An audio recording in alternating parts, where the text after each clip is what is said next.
The title of this episode is The Boys on the Tracks. Those boys were Don Henry and Kevin Ives, and these two boys' untimely deaths would set off some of the craziest conspiracies and investigations in Arkansas history.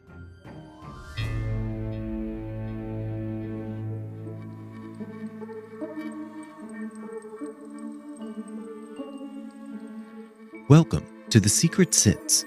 I'm your host, John Dodson. Join us every Thursday as we uncover the secrets behind the world's most fascinating true crime cases. You can find all episodes of The Secret Sits for free on Apple Podcast, Spotify, or wherever you get your podcasts. And if you like what you are hearing, reach out to us on Instagram and Facebook at The Secret Sits Podcast, or on Twitter at Secret Sits Pod. Now, on with our story.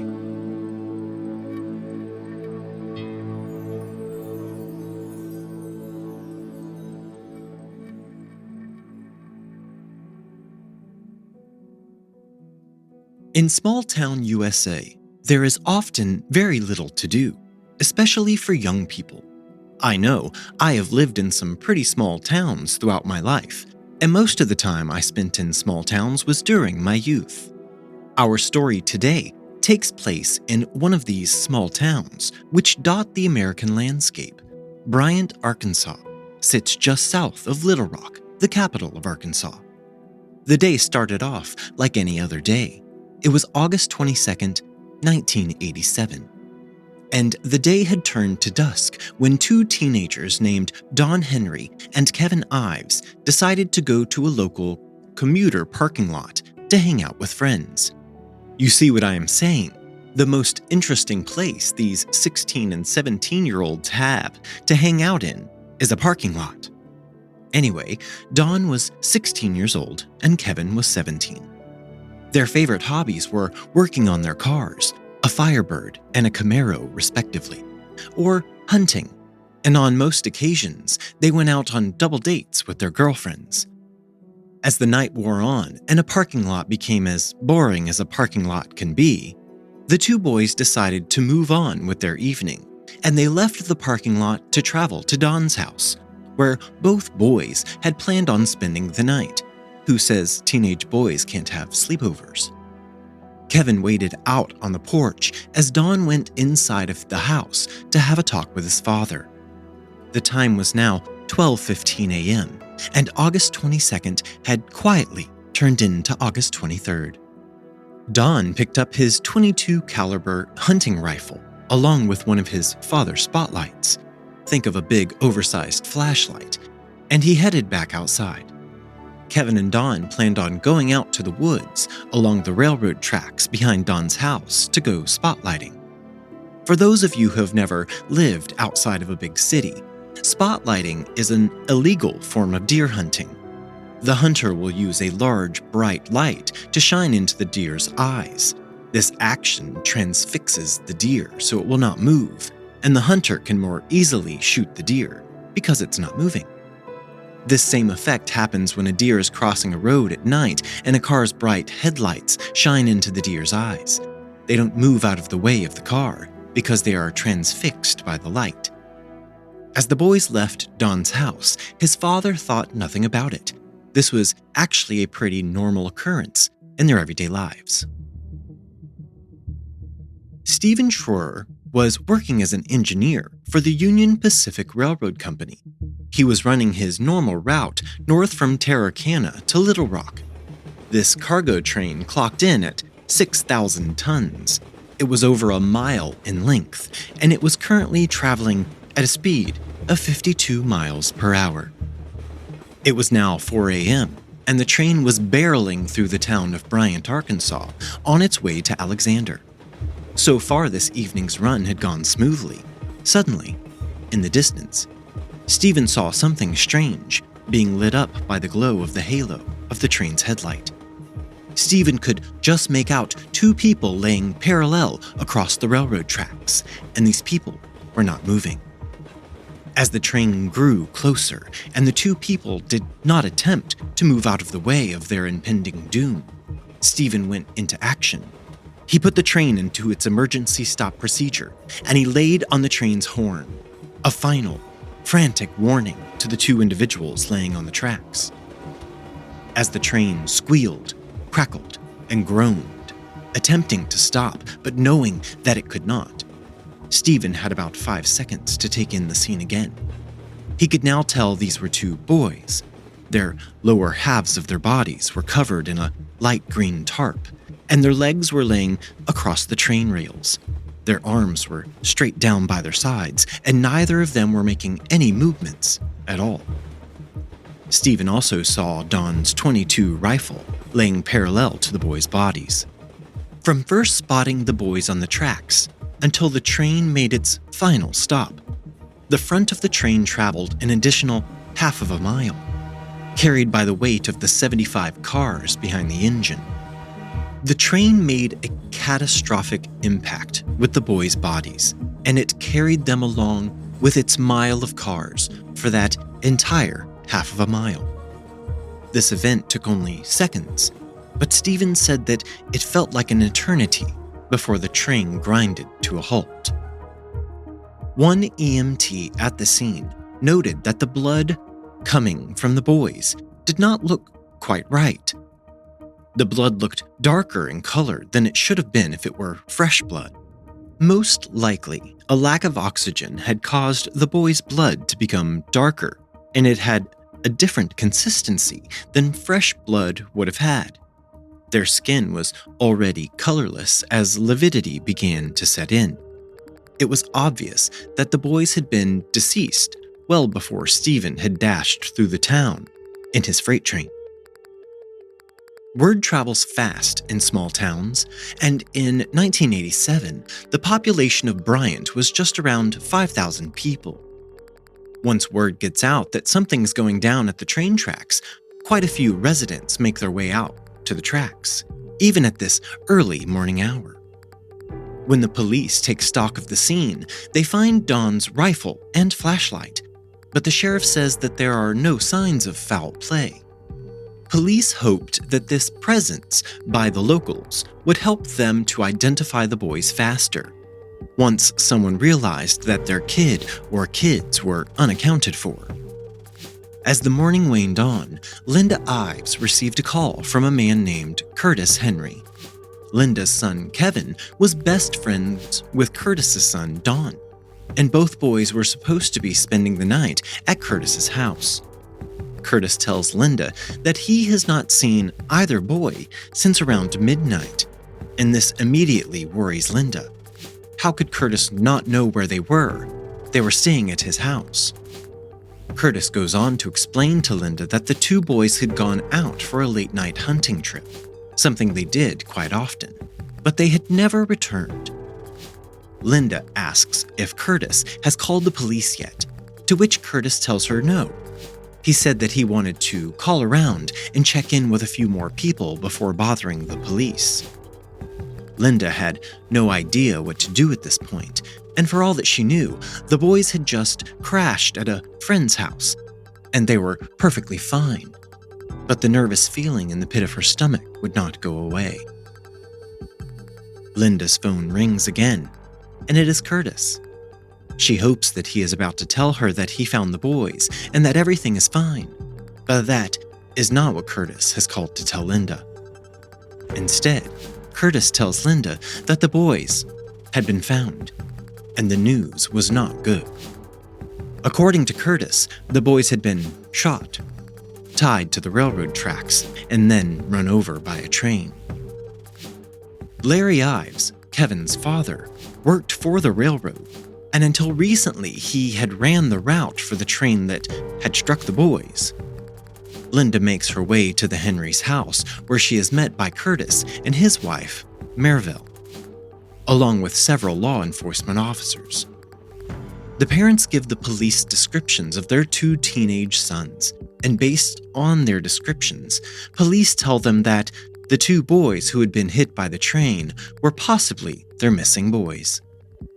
The following day, the two boys were identified as 16-year-old Don Henry and 17-year-old Kevin Ives, best friends and seniors at their Bryant, Arkansas high school. The boys' parents, of course, wanted to figure out what had happened. How had their boys ended up on those tracks in the middle of the night? But there does not seem to be a clear answer. Both boys were taken to the state medical examiner, Dr. Fahmy Malik, and Dr. Malik quickly ruled the boys' deaths as accidental. He states that both of the boys were definitely still alive before being struck by the train. The sheriff also confirmed that there was no evidence of foul play. The rumor about the boys being shot and tied to the tracks were just that, rumor.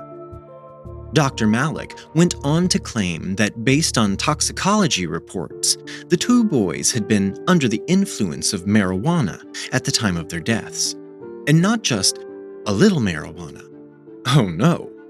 Dr. Malik claimed that the boys had smoked upwards of 20 joints. He claimed that the boys were so incredibly high that they were laying on the tracks in a state of deep sleep. They could not even feel or hear the train as it approached them. And then they were impacted by the locomotive. Because both boys' deaths were ruled as accidental by the medical examiner, their case was then closed. Kevin Ives' mother, Linda Ives, was truly dumbstruck at the medical examiner's findings. And his father, Larry, had to agree. Larry was typically at home when Kevin came home from school, and his mother was at home with him all night. Neither of Kevin's parents believed that their son was into drugs.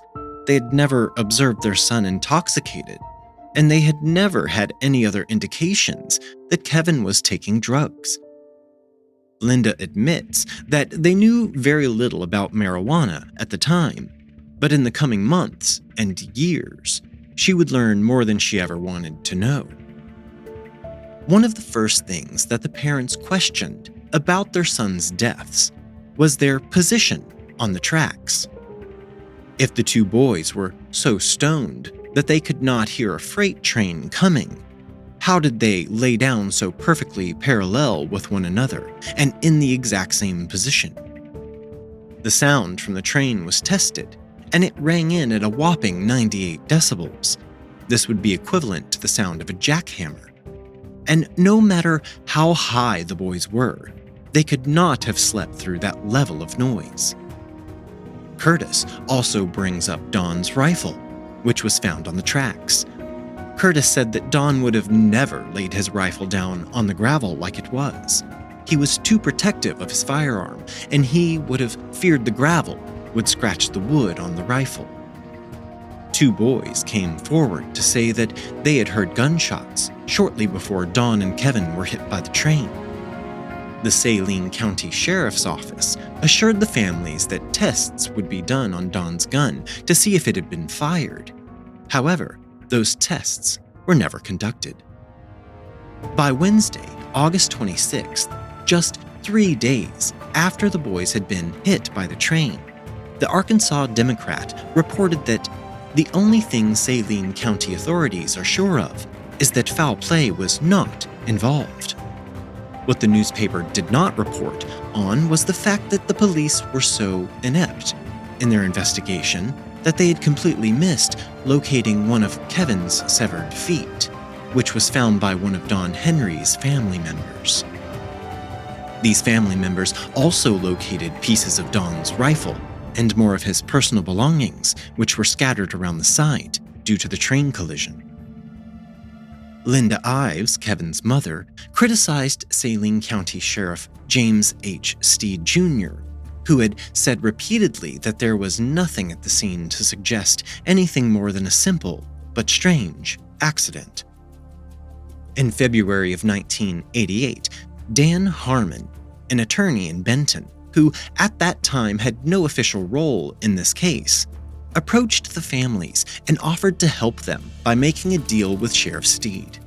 This deal would be that if the Henrys and the Ives withdrew their criticism of Sheriff Steed and supported him, they would receive the investigation that they wanted. I mean, give me a break. Around this same time, about 6 months after the boys' deaths, the Henry family received Dawn's belongings from the medical examiner's office.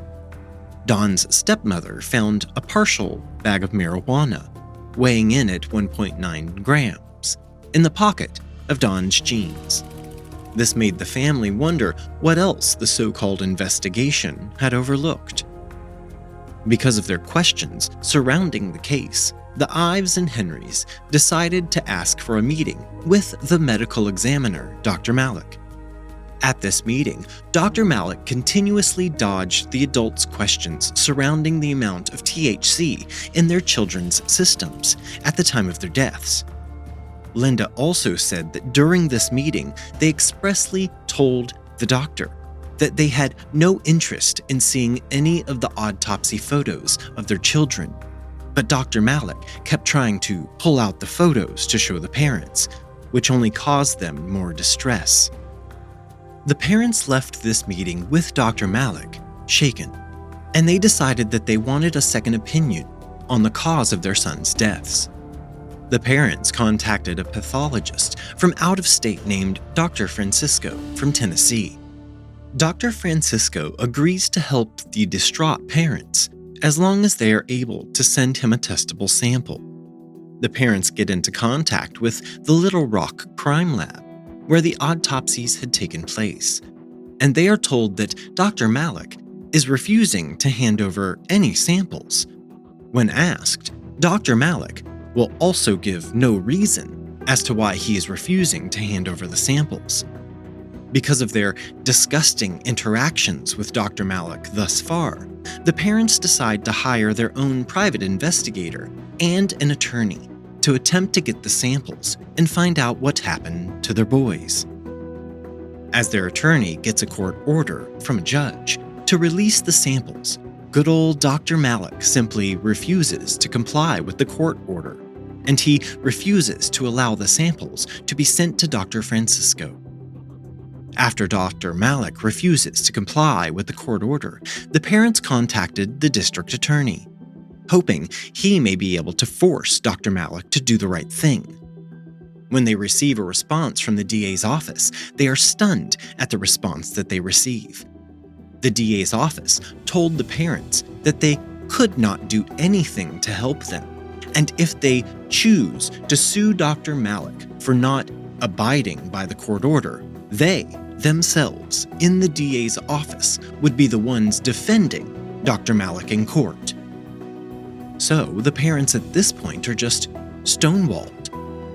But after this contact with the DA's office, suddenly it seems that Dr. Malik has had a change of heart, and he agrees to release the samples.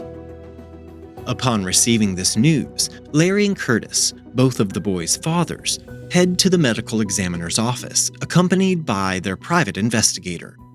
They meet with Dr. Malik, and at one point they enter a room filled with sample jars. As they walk through the room, Dr. Malik plucks one of the jars from a shelf. The doctor unscrews the lid of the jar, and he pulls out a pen. He then begins to poke at the specimen within the jar. He looks up at the two men and says, "This is your son's brain." After this bizarre experience with the doctor, the three men leave after obtaining the samples they had come for, and they send the samples to Tennessee to be examined by Dr. Francisco. It does not take long for Dr. Francisco's findings to come back, and when they do, this doctor says that he agrees with Dr. Malik's findings. Dr. Francisco stated he had found a large amount of THC in the boy's urine. But even this second opinion would not change a mother's understanding about her own child, and Linda does not believe Dr. Francisco's findings either.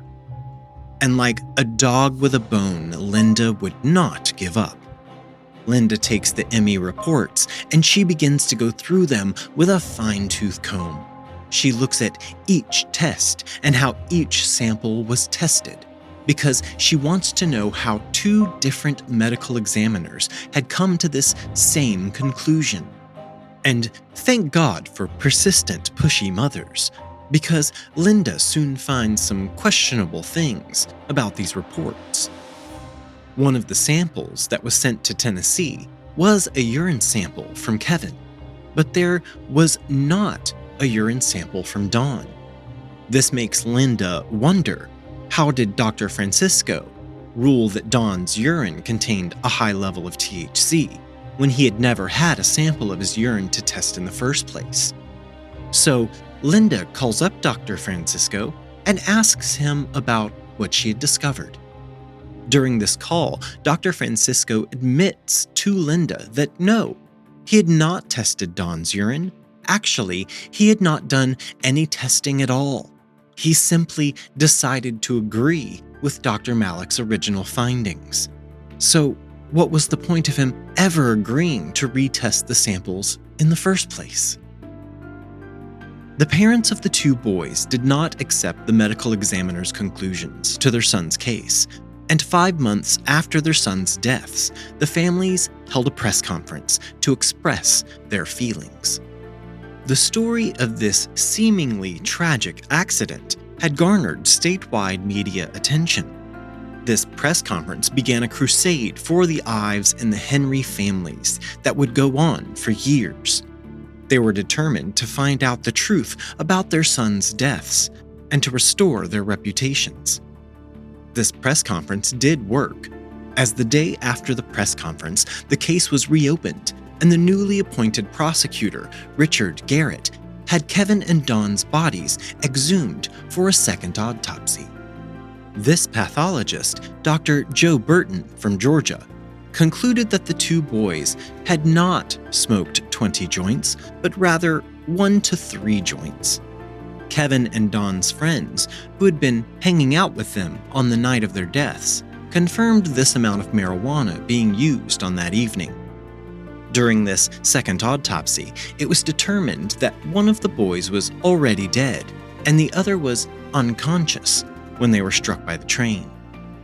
On top of these findings, the new examiner found that Dr. Malik did not follow proper protocol when he conducted the initial autopsies on the boys following their deaths. Around this same time, Dan Harmon was appointed by a circuit judge to head a county grand jury investigation as a special prosecutor. In July of 1988, the grand jury heard the case, and they chose to reverse Dr. Malik's original accidental death ruling. This changed the boys' cause of death to probable homicide. Richard Garrett ended up having a third autopsy performed on Kevin and Dawn. The results of this autopsy were released in October of 1988. The pathologist who performed this autopsy found evidence of stab wounds on the shirt Dawn wore that night, but he was not wearing this shirt at the time his body was struck by the train. These stab marks also corresponded with wounds to Dawn's back. The injury to Kevin's cheek was caused by being struck by the butt of a rifle. The shape of the wound on Kevin's cheek matched the butt of Dawn's rifle. There was also congestion found in both boys' lungs, indicating that they had been injured before they had been hit by the train. Due to this new information, a new grand jury changed the death ruling from probable homicide to definite homicide. Next, Prosecutor Garrett turned his attention to the green tarp. And by the way, the sheriff and all of his deputies all claimed to have never recovered nor have seen any tarp on that night, even though it was seen by all 3 men running the train. Neither of the boys owned this type of tarp, according to their families. So, who covered the boys with the tarp, and why did they do it? The prosecutor believed that the tarp had existed. However, it was never located. As the case was actually investigated, leads were soon unearthed. Funny how that works. Around a week before the boys had been killed, people had spotted a man wearing military fatigues in the same vicinity. The man exhibited some strange behavior, and some residents called the police. Officer Danny Allen located the man, and he pulled over his cruiser to speak to the man. But before he could even exit his vehicle, the man turned toward Officer Allen and began shooting.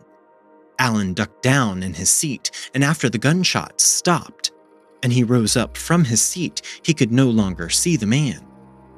A few minutes after this shooting, officers from Saline County arrived and searched the area, but they were never able to locate this man.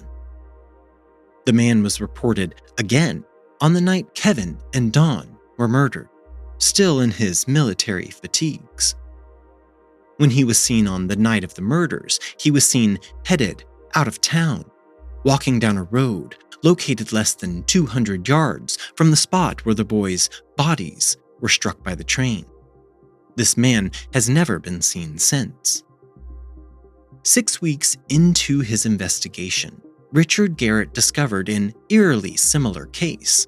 This case took place in Ogden, Oklahoma, which is located about 200 miles west of Little Rock, Arkansas. This case happened on June 25, 1984, 3 years earlier than our case today, and some things were almost identical. Two men, 21-year-old Billy Hainline and 26-year-old Dennis Decker, were both lying across railroad tracks for the Kansas City Southern Railroad when they were struck and run over by the locomotive. Their autopsies revealed that one of the men had alcohol in his system, but not an exorbitant amount. These boys were also lying in the same position as Kevin and Dawn, and both of these men were lying completely motionless as the train approached them. Their deaths were ruled as accidental by the county coroner. The coroner believed that the men had fallen asleep on the tracks in a drunken stupor. The state medical examiner changed their manner of deaths as unknown, owing to the small amount of alcohol and the strange placement of the men's bodies on the tracks. Many believed that Billy and Dennis had been met with foul play. This case had little to no explanations, just like our case today. But this case was reopened in 1985, and investigators focused on the involvement of drugs in these deaths. This new investigation discovered that 1 month after Billy and Dennis were killed by the train, a meth lab was discovered less than 2 miles from where their bodies were found. In 1987, the deaths were ruled accidental. Sheriff Charles Hurley stated that he believed the bodies had been placed on the tracks. There are no known suspects in this case, and it remains unsolved. Richard Garrett knows that Kevin Ives and Don Henry were murdered. His working theory is that the boys walked up on something they were not supposed to see. The assailant or assailants incapacitated one of the boys and then did something to the other one. In an effort to cover up their bad deeds, they were placed on the tracks and covered with the tarp. After taking on this case, Richard Garrett began doing something he had never done before: carrying a gun at all times. Richard felt that his life could be in mortal danger just because he took on this case. Kevin and Dawn's parents continued to work this case, and they planned on doing just that until the case is solved. These families have spent a lot of time in the place where their boys were killed, and they too believed that the boys happened upon something that they were not supposed to see. One big question that lingered around this case was a simple one: who would want to kill Kevin and Dawn? They were just 2 young high school boys, and they did not have any enemies. Soon rumors began to swirl, lightly at first, just small-town gossip. But then these rumors began to intensify, and more attention was paid to them. The base of these rumors was that Kevin and Dawn had been involved with or witnessed drug trafficking. The nearby town of Mena, Arkansas, had strong ties to drug trafficking. Actually, it was one of the largest drug trafficking towns in the United States at the time. If you somehow recognize the name of this town, but you can't quite place it, It may be because it was featured in a movie starring Tom Cruise. This movie was titled American Made, and it told a movie version of the following story. Barry Seal was a pilot who ended up working for the Medellin cartel from Colombia. Barry smuggled guns and cocaine from Colombia into the United States beginning in 1981. Barry used low-flying planes to airdrop drug packages in remote areas of Louisiana. Then, other members of his team would locate and pick up the packages. Barry had 12 planes, and the frequency of the flights caught the Louisiana State Police's attention. They then alerted federal investigators. Because of this heat, Barry Seal moved his base of operations to the much smaller area of Mena, Arkansas. There he used the Mena Intermountain Regional Airport to do maintenance and modifications to improve the plane's carrying capacity and avionics. Eventually, Seal became caught up in an investigation called Operation Screamer, in which over 80 pilots were indicted. Seal ended up surrendering to federal authorities in April of 1983.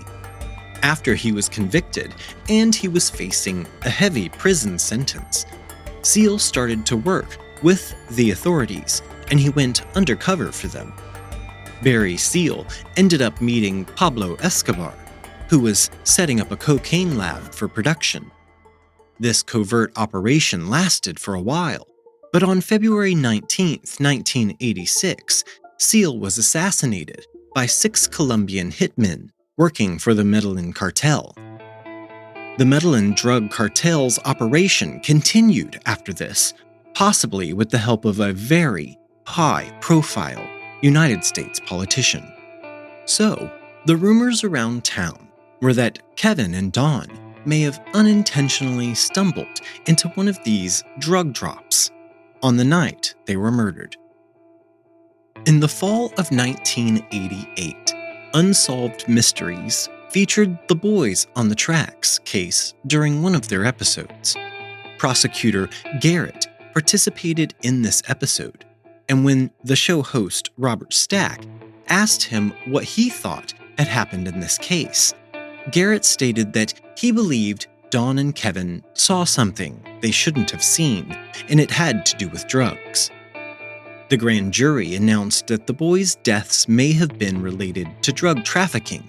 However, Sheriff Steed still refused to relinquish any funds that could have helped in this investigation. It also came out that Sheriff Steed had straight up lied about where he had sent Don and Kevin's clothing for examination. You see, Sheriff Steed had publicly stated that he had sent the clothing to the FBI for testing. However, he had actually sent the clothes to the Arkansas State Crime Lab. Following his botched investigation in this case, Sheriff Steed lost his next bid for re-election.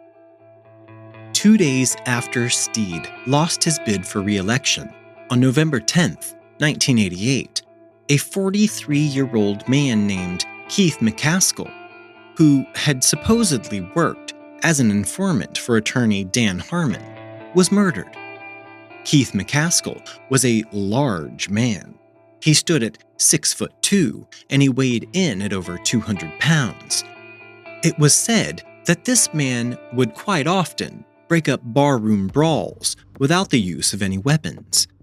He was found in the carport of his home, wrapped in a flower print shower curtain. His body was riddled with 113 stab wounds. His home looked like a scene from a horror movie. All of the walls were spattered with bright red blood, the evidence of a ferocious and long fight for his life. Keith McCaskill was probably not surprised when whoever it was showed up at his home to kill him. He had been telling his friends that he thought he had become involved with the wrong people, because Keith McCaskill had allegedly been at the railroad tracks on the night of Donna and Keith's murders, and he had worked with Prosecutor Garrett during his investigation. He made arrangements for his own funeral and went around telling his family members goodbye, only 2 days before his murder. But the most interesting thing he told people was that he was constantly being followed by 2 police officers. In August of 1989, a 19-year-old named Ronald Shane Smith was sentenced to 10 years in jail for the murder of Keith McCaskill. Another inmate claimed that he had been approached and offered $4,000 to kill McCaskill, so maybe someone had paid Smith to commit the murder. Smith claimed that he had been at McCaskill's home to pay him for some items he had purchased, including a silver tray for his mother, when 3 men in clown masks burst into the house. 2 of these men had knives and 1 had a gun. Smith claimed that these men held him at gunpoint while they viciously stabbed McCaskill to death. After the man was dead, these mask-faced intruders then made Smith also stab McCaskill while they stood and took Polaroid photos of him doing so. Then they used these photos to blackmail Smith into taking credit for the murder. Strangely, even though Smith was convicted and served 10 years for the murder of Keith McCaskill, McCaskill's murder is still listed as unsolved. Join us next week for the final episode of The Boys on the Tracks as we investigate the crazy conspiracies and investigations launched by this case. We dance round in a ring and suppose, but the secret sits in the middle and knows. The Secret Sits podcast is researched and written by me, John Dodson. Audio engineering by Gabriel Dodson. Original logo artwork provided by Tony Lay.